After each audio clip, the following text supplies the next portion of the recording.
Nevada is a huge state with seemingly endless stretches of desert as well as giant rocky mountains.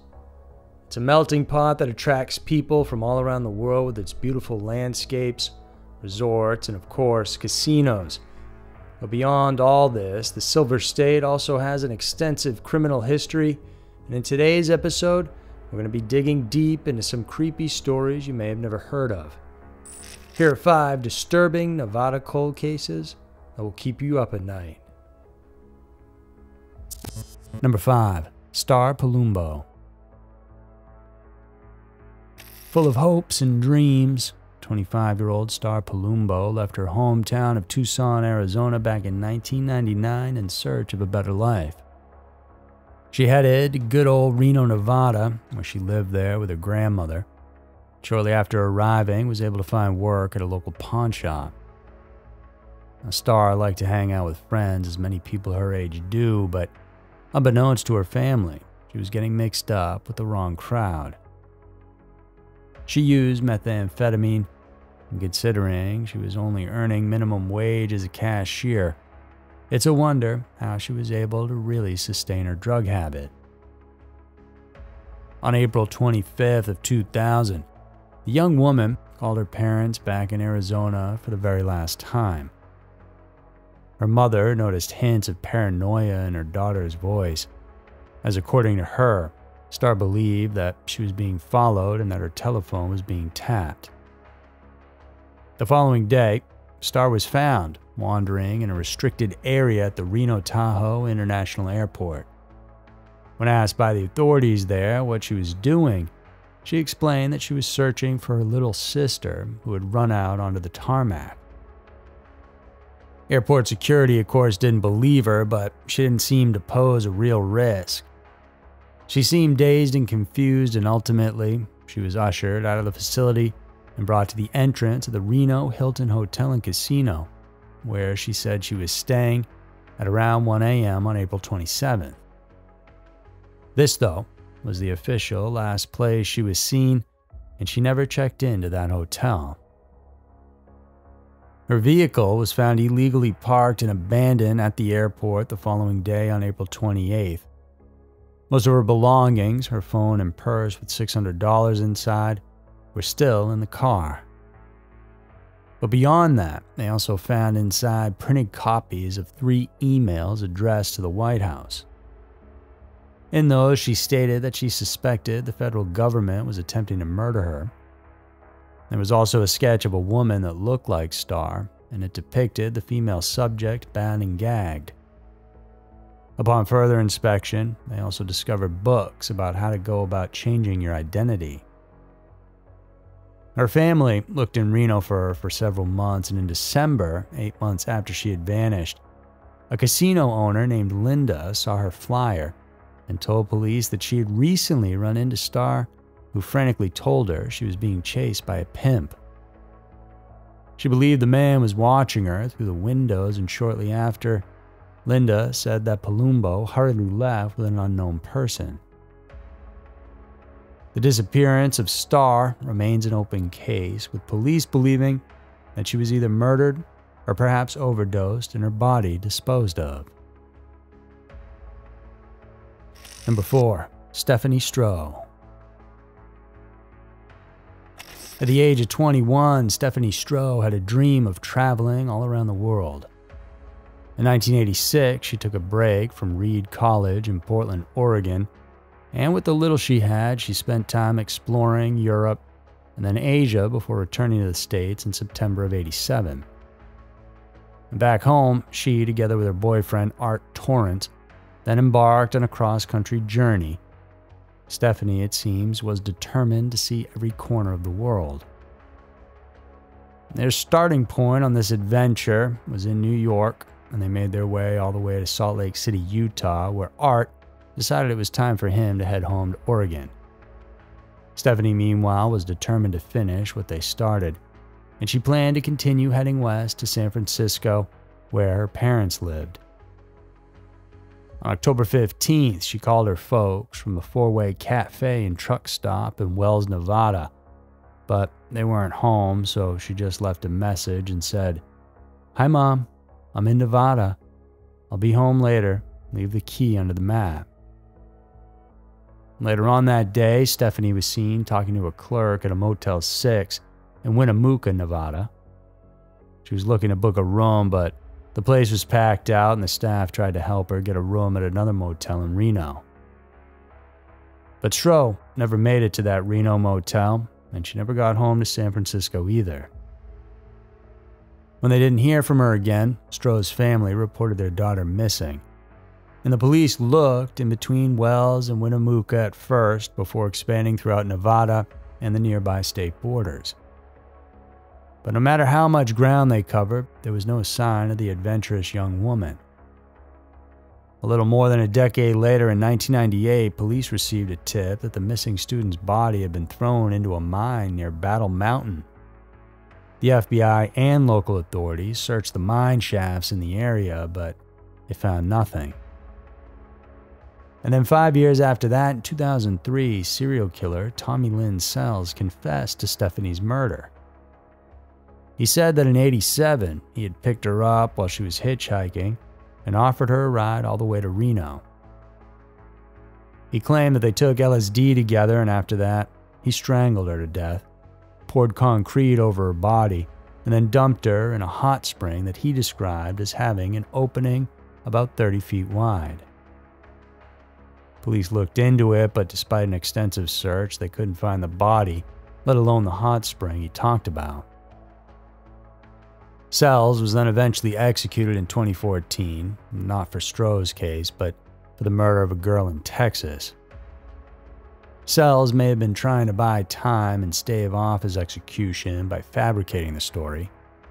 And over the years, several other names have popped up who investigators believe may have picked up and murdered Stephanie. However, nothing concrete has ever been established. Number 3. Chantel Hudson.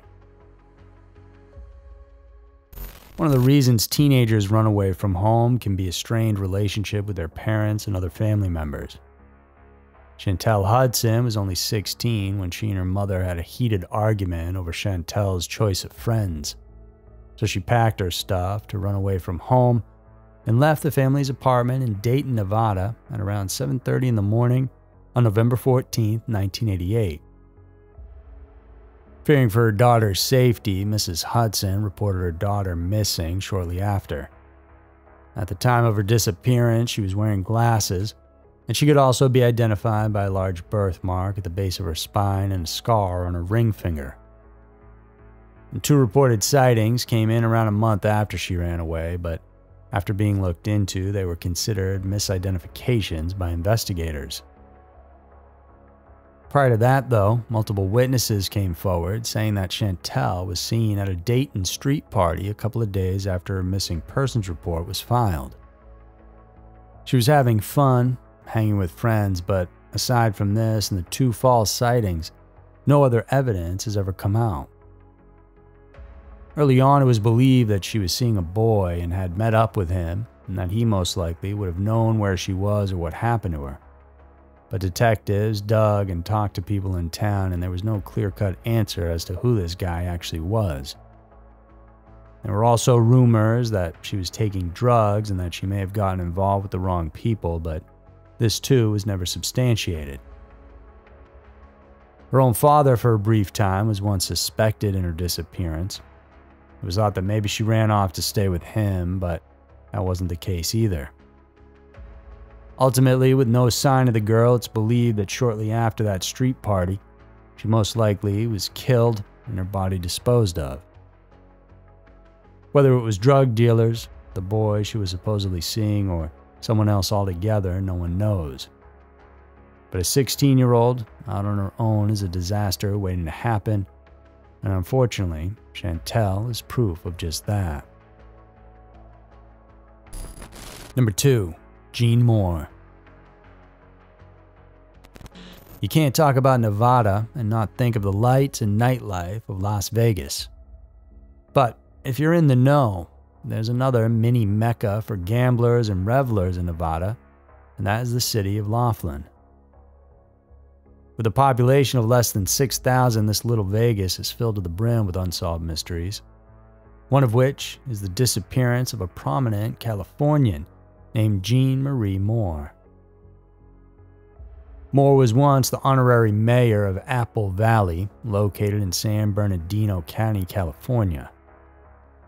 On April 6, 1992, Jean, together with a longtime partner of 20 years, Al Henderson, headed out of town for a vacation down in Laughlin. They were planning on having a fun and romantic stay for 3 days there to celebrate their engagement. Everything went well, and on the morning of April 9th, the couple checked out of their hotel. And Jean, still feeling lucky, told her husband-to-be that she wanted to play one last time at her favorite slot machine. Al said he dropped her off by the side entrance of a nearby casino, then went ahead and parked the car. After this, he headed inside to look for Jean but couldn't find her. He figured she might have gone shopping, and to pass the time until she got back, he sat down to play some cards. After a bit, he looked for her again, but she wasn't at her favorite slots. She wasn't shopping. In fact, she wasn't anywhere. Jean was gone. The 59-year-old has never been seen or heard from again, and the ensuing investigation brought to light some disturbing details. Supposedly, a witness saw both Moore and Henderson at a gas station back in Apple Valley on the night of April 8th. Now, this contradicted what Al had told the police because, according to him, during this time, Jean was on a heater at a casino. When confronted with this information, Al then explained that yes, indeed, they briefly went back to their hometown, which, by the way, is 150 miles away from Laughlin. But after that, he said, they returned to their hotel in Nevada. Then more strange details emerged, as Al claimed that while he waited for Jean in the casino, he decided to play her favorite slot machine. CCTV footage, however, shows that he never even went near a slot machine. Mr. Henderson has long been considered a suspect in this strange case. Despite all these suspicions, though, no one could ever pin anything on Al. In 2001, he passed away, and probably brought with him to the grave the answers of this mystery. And to date, he was never charged with anything officially in this case. Number 1. Diana Leone. Diana Leone's life was never peaceful. She was 16 when she met 50-year-old David Morgan in Las Vegas. He owned several businesses in the area, and though she was underage, the team moved in with him at his home on West Tacos Avenue. In 1989, David was charged with attempted murder after he brutally beat Diana with a pipe that left her fighting for her life. Those charges were dropped, however, when the girl refused to testify against the man in court. But the abuse did never stop. David was arrested again in May of 1997 and then again in March of 1999 for domestic violence. Still, though, for reasons unknown, Leone continuously refused to cooperate with authorities in all of these cases. But she definitely should have, because in February of 2000, 35-year-old Diana disappeared for good. But it didn't appear like she had run away for a better life, as all of her personal belongings, clothes, money, jewelry, and car were still at the house. An ensuing investigation revealed more details of the woman's dire situation. According to Diana's daughter, shortly before her mom went missing, she saw her parents having a heated argument, which ended up in a physical altercation. She recalled seeing her father shoving her mom through a glass window in their home, and then smashing her head into the refrigerator. Drops of Leone's blood were found inside the couple's home and near her car, which helped verify the daughter's story. The fight supposedly erupted over Leone's alleged infidelity, something that David insisted was true when he was asked. During an interrogation, he talked about his wife having an affair with someone named Tim, and that she left Vegas with him. Detectives probed into this, of course, but curiously, they couldn't even verify the existence of this mystery man named Tim. So, did she run away, or did something more sinister occur? Well, 20 years prior to Diana's disappearance, David's second wife, Marie Morgan, also vanished under suspicious circumstances. And this began in June of 1980 when Marie took refuge at the Women's Crisis Center in order to escape her then-husband's abuse. A short time after that, the shelter then reported her missing.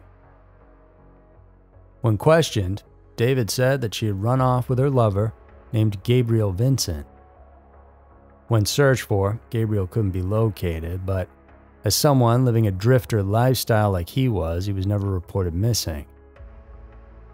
But Kim Smith, David's sister, then told police about her brother's shocking confession when she revealed that he tortured and shot the Wanderer in one of the storage facilities he rented from Morgan. This was then corroborated by her former associate named Fred Hackett, who claimed to have seen the man shooting Marie's alleged lover. Hackett's statements coincided with Smith's account of David's confession. Mr. Morgan then was subsequently charged with Vincent's murder and Marie's disappearance. However, for what seemed to be a surprising turn of events, he had once again evaded trial when Hackett died in 2012. With his death, David's guilt could not be proven. The cases involving Diana, Marie, and Vincent all point to the same suspect, David Morgan. But on November 11th of 2018, he peacefully passed away of old age as a free man and was never tried for any of the crimes he committed. Sometimes, I guess, it seems karma doesn't work fast enough. If you like that, then check out these other videos and hit the notification bell so you don't miss out on the new content that we're putting out each week. I appreciate you tuning in, and I'll see you in the next one.